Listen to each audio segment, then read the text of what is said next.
Today's article is entitled, Have We Thought Through the Idea of the Driverless Car? The driverless autonomous car has, it seems, finally come of age with General Motors' announcement of the release of their new GM Cruise AV autonomous vehicle. At least this is what GM is banking on.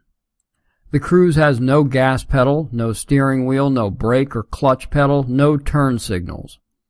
A report by the New York Times indicates that last Friday, January 12, quote, GM said it had submitted a petition to the United States Department of Transportation seeking permission to begin operating fully autonomous cars without steering wheels or pedals in a commercial ride-hailing service next year, unquote, similar to Uber and Lyft.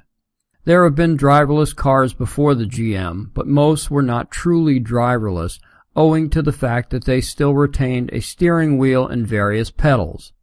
The GM Cruise AV is the first truly driverless, fully autonomous mass production car. There is literally no way for a human to drive it. Regarding safety, the AV is equipped with, quote, an array of radar cameras and laser sensors that are clustered on its roof and allow the car to navigate city streets, recognize vehicles, pedestrians, intersections, and other obstacles, unquote. But what if the AV was following a delivery truck and one of the truck's tires flung a rock up and damaged the array? Would the vehicle come to a sudden stop? Would it simply shut down like a computer?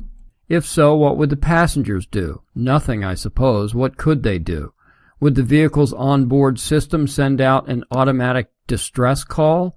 Must the passengers just get out and walk the rest of the way? What exactly happens? And don't say this could or would not ever happen. Many a windshield has been broken by truck debris. Why not a rooftop array? So let's say the feds do approve GM's petition. What then? Will cities and states have any say? It appears they will, as the Times reports that, quote, local approval will depend on each state's regulations, unquote. The question is, will they accept driverless cars? And if they do, are they prepared to suffer the eventual consequences? From a consumer standpoint, a driverless, fully autonomous car could be a financial windfall of sorts.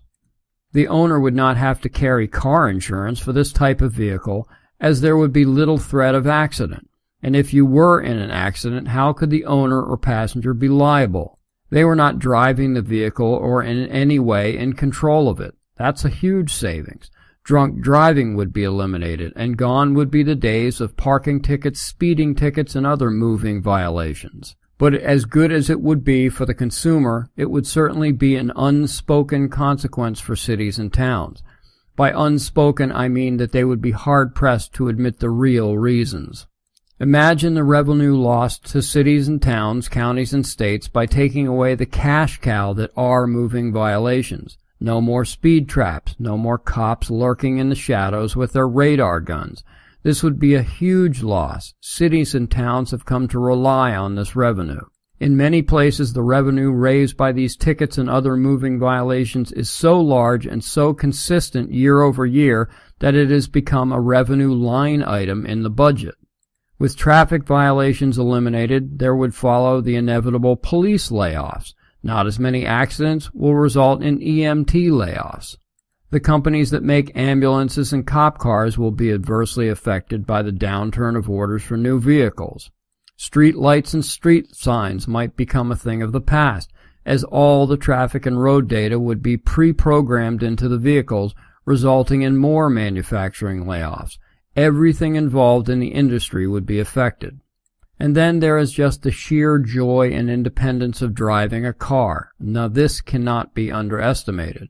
The bottom line is, as it will be, of many technological advances on the horizon, just because we can doesn't necessarily mean we should.